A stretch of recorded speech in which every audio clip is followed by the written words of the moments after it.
Welcome to the DaVinci Hour, a podcast series that interviews individuals across the field of medicine to help provide an inside look into their experiences and provide insight on how to navigate the journey of becoming a physician. My name is Dr. Maxwell Cooper, and I will be your host. This podcast is brought to you by DaVinci Academy, a medical education company that provides online video courses, outline format books, and clinical case videos for students studying the medical basic sciences. You can check out all that DaVinci Academy has to offer at www.dviacademy.com. All right, everybody, welcome back to the DaVinci Hour podcast. I'm joined this week by one of the attendings in my department here at Emory, Dr. Hari Trivedi. Dr. Trevetti, thanks for joining us. Appreciate you coming on. Yeah, glad to be here. Thank you. Awesome. Well, we will get into your research in AI and in radiology for sure, but definitely want to give the listeners a little bit of background on your education, your training, and kind of what your current practice looks like right now. Yeah, absolutely. So I studied undergraduate at Georgia Tech, bachelor's in biomedical engineering. Got kind of a real itch for tinkering and tooling with things during college, and that carried on into my medical career. So I went to medical school at the Medical College of Georgia, which is in Augusta, Georgia, and then did my radiology residency and musculoskeletal fellowship, both at UCSF out in San Francisco. From there, I joined Emory faculty in 2018. So I've been at Emory for close to 4 years now. I trained, as I mentioned, in musculoskeletal, but I actually practice in emergency radiology predominantly. And then I split my time about 50-50 between research and clinical.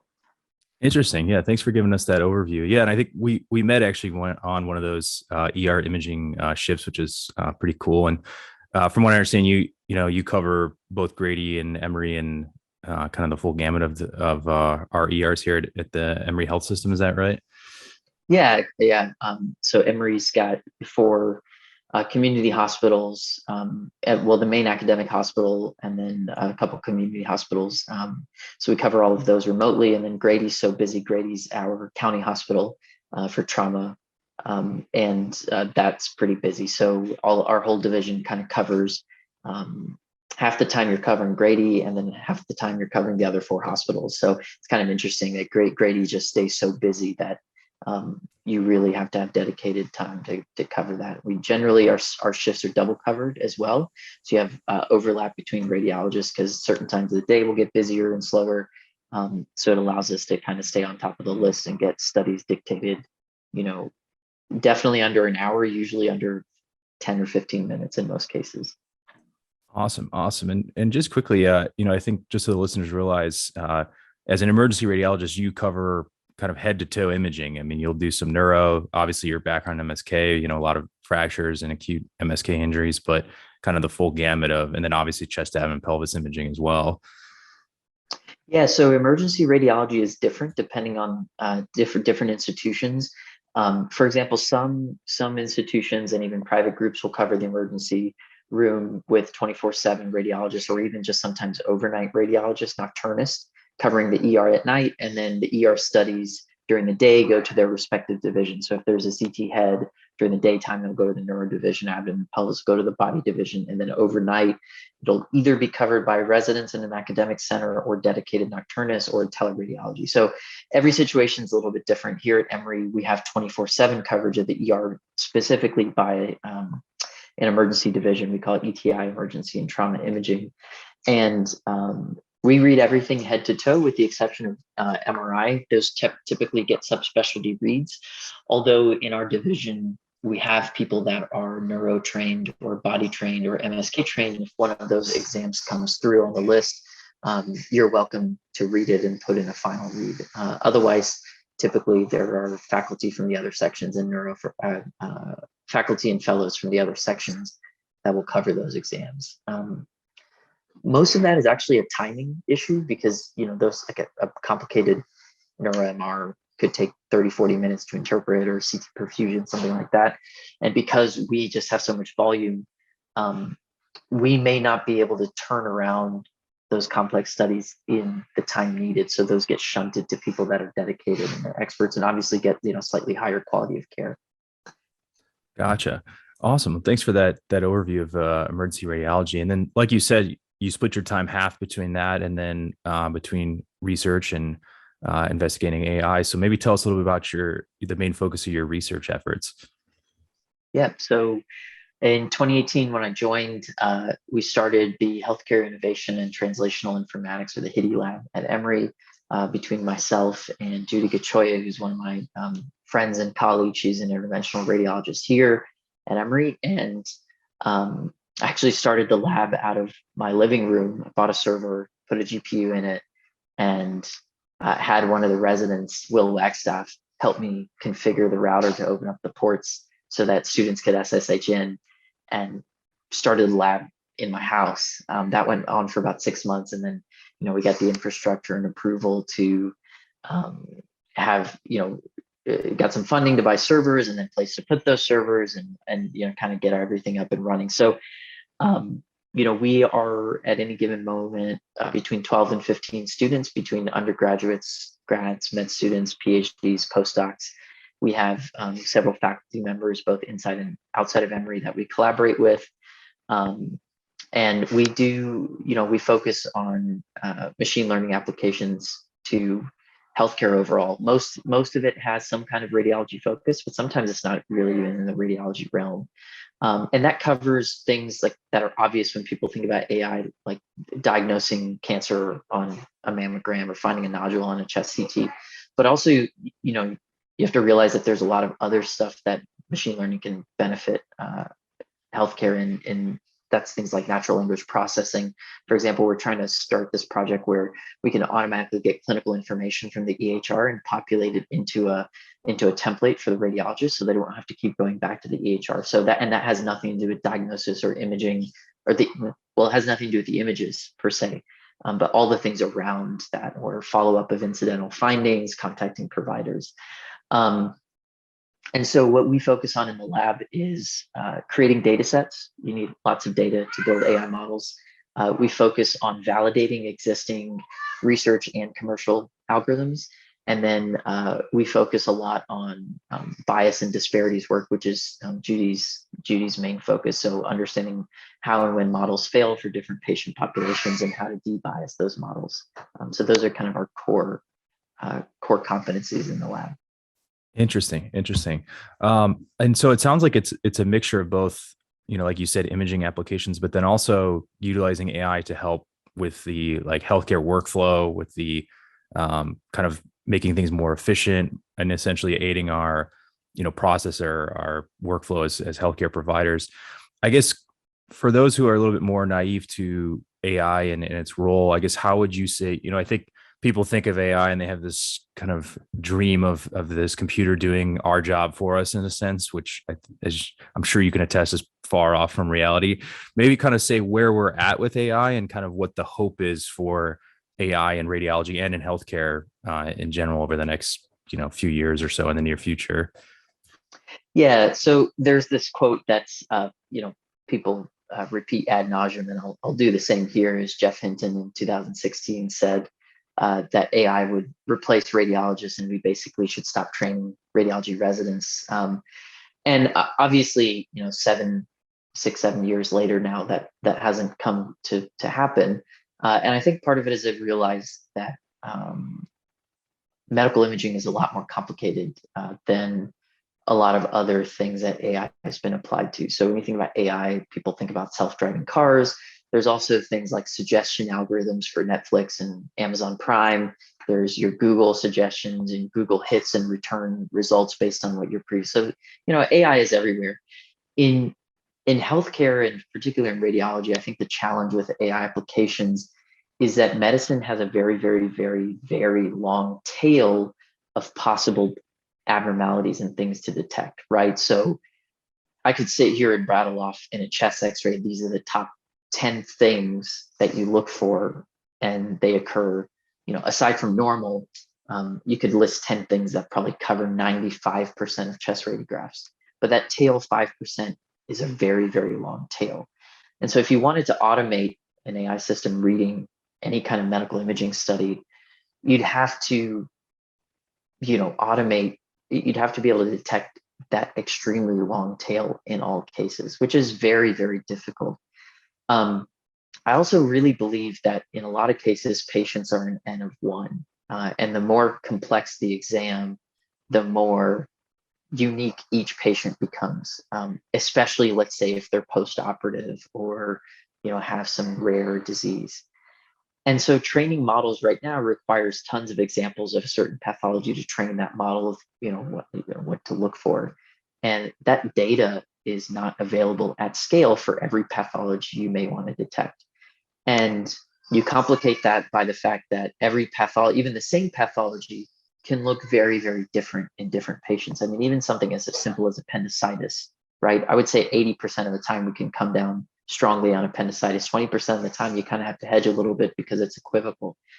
And so if you extrapolate that out to all of the possibilities for every patient and what their anatomy looks like and their imaging looks like and their what scanner and their age and their gender and all these things, turns out every patient's body is like slightly unique. And the way AI models learn right now is by looking for variants, like common patterns and variances outside of those common patterns. And that can be really, really complicated. So, to go back to answer your original question, I think that, AI applications in radiology are targeted towards specific tasks. You can have an AI that helps you detect lung nodules, an AI that helps you detect brain bleeds or pulmonary emboli or pneumonias or pneumothoraces. And you could stick together 20 of those things and get a software suite that can maybe increase the efficiency of a radiologist and help them read cases a little bit better, a little bit more accurate, or a little bit faster, but still very far from the point of doing the entire job of the radiologist interpreting, beginning to end. And so I think the common sentiment now is that, AI is a tool that will aid radiologists, and, the common quote people use and that I like is, radiologists who use AI will replace radiologists who do not use AI. And I do believe that. But it's a tool. Radiologists who use digital packs replace radiologists who used film libraries, right? Hospitals that use EHR replace hospitals that don't use EHR, right? So this is a technology, and eventually the technology will become good enough where, if you're not using it, you may get left behind, or you may not be able to, meet standard of care in terms of efficiency or quality. But I don't think that in our career span, I see a full replacement of radiology by AI. And I think generally now that the people are understanding that the fear has somewhat subsided into more of an understanding, okay, well, how can we use this to benefit us? We're going to take a quick break to let you know the DaVinci Hour podcast is brought to you by DaVinci Academy, which provides online video courses for the medical basic sciences. These courses are taught using a variety of teaching methods, including bullet point outlines, diagrams, radiology images, and chalk talks to explain the fundamental concepts. We then teach the application of those concepts to numerous clinical pearls that are frequently tested on medical school exams and the USMLE. Our video courses are available on our website, dviacademy.com, as monthly subscriptions starting at $9.99 per month. Each video course has a corresponding outline format textbook as well. You can find the link to our website in the description below. Also, be sure to use the discount code TDH20 to receive 20% off any of our video courses. All right, now back to the podcast. One thing I want to ask you about, because I remember we kind of briefly talked about this when we were on service that one time, is kind of the hurdles you're facing with AI, like getting FDA approval for these certain applications. And then I remember you talking about getting reimbursed for those, and maybe how academic institutions bringing these forward versus like using like a startup company, for example, like how that kind of all plays in as well. Yeah, so I will put the caveat that I'm by no means an expert on commercialization and FDA approval. I do work with companies, so we have we have industry partners at Emory that we work with to validate models and work on research projects and training models together. And then also personally, I consult for some companies. So I'm in this space, but by far, far from an expert in understanding like the FDA approval process.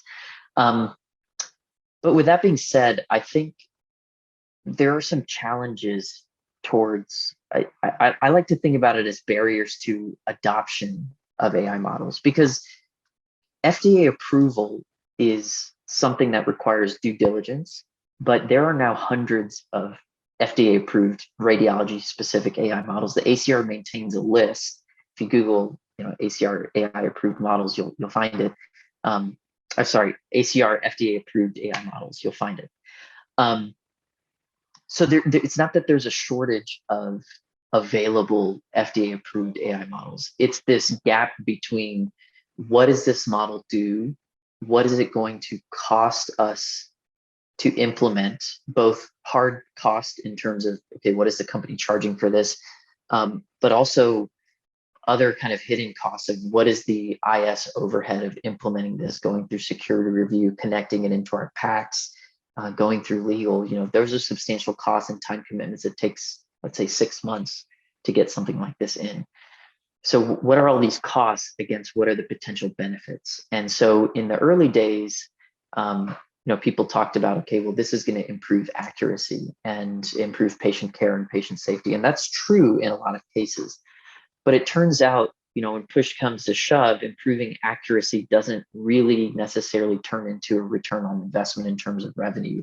And all hospital systems, academic and non-academic, can be very cash strapped in certain situations. So if you want to pay $50,000 to $100,000 for a piece of software that finds, 5% or 10% additional pulmonary nodules, that's fantastic from a patient standpoint, and it's needed and it's good for patient care. But we have to go that extra step and understand, okay, well, if I catch 5 to 10% extra nodules, am I actually reducing cancer rates for these patients? Am I somehow, improving the lives of these patients? And also somehow am I driving additional revenue into my practice or into my hospital system? And that's a unique aspect of what we have in the United States in a fee-for-service system, where the incentives for adopting technology and software may not always be aligned with what's best for the patient. I don't advocate that this is the right way to do this, but the reality is, in a fee-for-service system, if you have a piece of software that improves quality, but somehow decreases your revenue, you're going to scan less or do fewer procedures, you're going to have an uphill battle getting hospitals or groups to adopt that and say, okay, well, I'm going to pay $100,000 for this piece of software and I'm going to do 10% fewer biopsies. Why would I pay for something that's going to bring me less revenue? In national healthcare systems in Europe or the UK, for example, you kind of have this triple win situation where, for example, if you had a model for breast cancer that reduced false positive biopsies, fewer biopsies save the healthcare system money, save doctors time, and you save patients biopsies. There's this triple win. But the same piece of software in the US, great for patients, great for payers, not necessarily great financially for a practice, right? And so here in the United States, I think a lot of what has been adopted and gained traction is things that improve efficiency. That if you use the software, you can interpret 10% more exams in the same period of time. So you interpret more studies, drive more revenue, or this patient will capture incidental findings and make sure patients get plugged into care and stay in the hospital system as a means to drive revenue in. And I don't love that that's the way our healthcare system incentives are aligned, but if you really look at the reality of what gets purchased and how people justify paying for something, the minority is things that strictly improve quality. The ideal situation in the United States is something that improves quality, efficiency, and somehow drives additional revenue. And there are some models and software and companies that realize this and that are doing that. So we'll get there, but we have some I would say not ideal market pressures that kind of serve as a barrier to doing this. Gotcha. Yeah, no, that's interesting how it fits in both to the European socialized medicine model, and then, like you said, the fee for service model here in the US, and kind of those different challenges you have to consider. I guess I'm curious, as we wrap up here, as far as your lab goes, the Hidey Lab, what kind of new developments or projects are you most excited about, and that you see kind of driving like a large impact in the years to come? So for me, I'll kind of split into two categories. So for me personally, I've been focused a lot on a data set development. We have this gift at Emory where our patient population is very unique. We serve about 50% African American patients. To my knowledge, there's no other academic center in the country or maybe even the world that has our patient distribution. And these patients are not represented in any medical imaging data set or medical non-imaging data set. Any kind of medical data set, these patients are not represented, right? And so, there's papers published out there. You hear stats like 97% of medical data sets are, predominantly white patients of European descent, right? And so there's this huge group of patients that have no representation and in clinical research and in AI model development. And so if you don't make that data available to train models, then you have models that end up inevitably failing on that patient population. So data set development is a huge thing for us, right? Because we are positioned to be able to create these data sets, which then can be used to train and validate models and ensure that they will serve our patients equitably, as the same as a patient population from Boston, for example. I also focus a lot, I think for me personally, my interest is in this last mile of AI. 5 years ago, the hype was about, well, what can AI do? Wow, look at this AI can automatically detect a fracture. That's amazing. And I still remember Dave Averin, he was on rotation with him. He's the editor for JDI, body radiologist at UCSF, great guy. And I was talking to him on a body rotation, and he said, I just saw this piece of software, and someone showed me, and this was like 2016 or 17. So AI was just becoming popular for radiology, and he said it can detect wrist fractures automatically. And I looked at it, and it's like 97% accurate, and my mind was blown. I mean, at that time, like you almost take it for granted now, 5-6 years later, but I didn't believe it. I mean, I was like, a wrist fracture can look so many different ways. And, what if they have osteopenia, and what if they have post-traumatic deformity, and, just all of these edge cases, how could this AI model detect something as complicated as wrist fractures? And then here we are 5 years later, and you take it for granted. Yeah, I can detect wrist fractures. I can detect PEs. I can detect brain bleeds. I can detect, pneumothoraces. I mean, you can basically come up with any clinical use case, and given enough training data, I feel very confident that an AI model can detect that abnormality, right? So we understand that the technology is good, right? But now it's like this last mile. So implementation science, I think, is really important. And what I want to focus a lot of our time on is, okay, what do these models look like when we actually implement them? How do we monitor them long term? How do we account for data drift and population drift? And how do we provide the AI model results to a radiologist or any clinician in a way that they can understand, interpret, and use to care for patients, rather than just some additional arbitrary data element that they don't know what to do with, right? I mean, it's throwing additional data at somebody. Like, for example, if you gave me a lab value for a lab I'd never heard of before, and you say, the patient's aluminum level is 3.6. Great. What do I do with that, right? And so, like, some of these AI models, the output is not provided in a way, potentially as quantitative models not provide, or like a probabilistic model, not provided in a way that a radiologist can make use of that information. So application science is really, really important. So data set development, model validation, application science. And I think the other side of the coin, which is what Judy Kachoya is really focused on, is fairness and equity.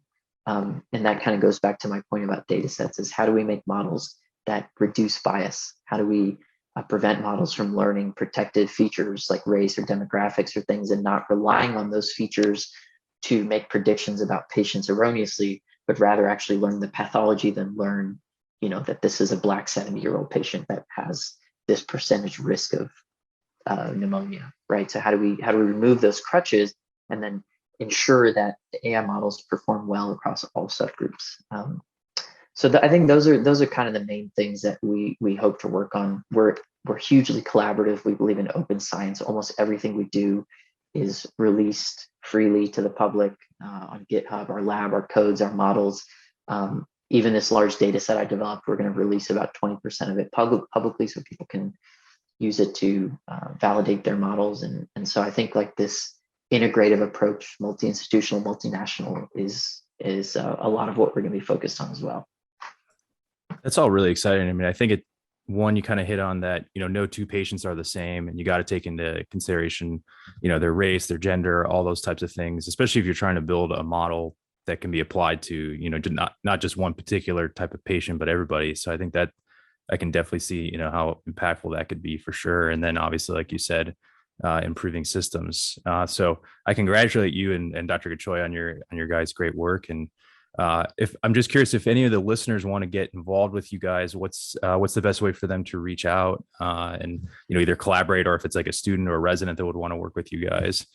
Yeah, absolutely. But just post my email in the podcast. You've got it. People are welcome to look out. Reach out to us, and they're also welcome to visit our website, which is hideylab.org. There's a hyphen in there, so it's hidey-lab.org. And we love new, interested, I should say, folks that are, you don't have to have programming experience necessarily. You just got to have, an interesting project in mind and the desire to work on these kind of things, and we can get you set up. Awesome. We'll definitely put that in the show notes. And our last question we ask everybody is, when you're not doing AI research or radiology, what do you do with your time outside the hospital? How do you unwind? Well, given that we have 2 young children, sleep is huge. But besides for that, I'm a big car nut. So car shows, washing my car, perseverating about my car, cleaning my car, inspecting my car, and vacuuming my wife's car because she'll get mad if I only clean mine. That's awesome. But yeah. What's your dream car if you could pick one? Oh gosh. I mean, when I was young, I always wanted a Lamborghini. I think I'm at the age now where I think I probably couldn't get away with like riding around in something flashy like that. But I would like a nice, 2-seater fast sports car one day. I've always wanted to track, actually. So, getting a car and getting some track wheels and tires for it and actually like racing would be a lot. I've done that a couple times and got the bug. So yeah, that would be ideal. That's awesome. No, that sounds like a lot of fun. Well, Dr. Trevetti, thank you again for joining us and telling us about your research and AI and kind of where AI is going and that evolving role in both radiology and medicine. And thanks again for joining us. Appreciate it. Yeah, absolutely. Thanks for having me. Thank you for listening to this episode of the DaVinci Hour, brought to you by DaVinci Academy. More episodes are available on our website at dviacademy.com, our YouTube channel. They're also available on Spotify and Apple Podcasts. Also on our website, you can find our video courses for anatomy, biochemistry, and histology, and they're available as month-to-month packages. They're also available as a combo package where you can get all 3 courses in one. Our website also has a store where you can find our outline format textbooks for anatomy, biochemistry, and histology. All textbooks are available in paperback version and as ebooks as well. These textbooks complement our video courses and provide a nice addition to the learning experience of allowing you to focus on the learning and not having to write anything down. On our website, we also provide a free clinical cases video series called DaVinci Cases. DaVinci Cases aims to help you learn how to answer USMLE questions and apply concepts that you learn in our courses to answering those questions. Our cases cover a variety of topics and organ systems, and they're updated frequently with new cases. And then lastly, on our website, you can find our blog, which has interesting articles that cover medical history, important figures in medicine, and innovations in medicine. Again, thank you for listening to this episode of the DaVinci Hour, brought to you by DaVinci Academy. Please be sure to tune in for our next episode.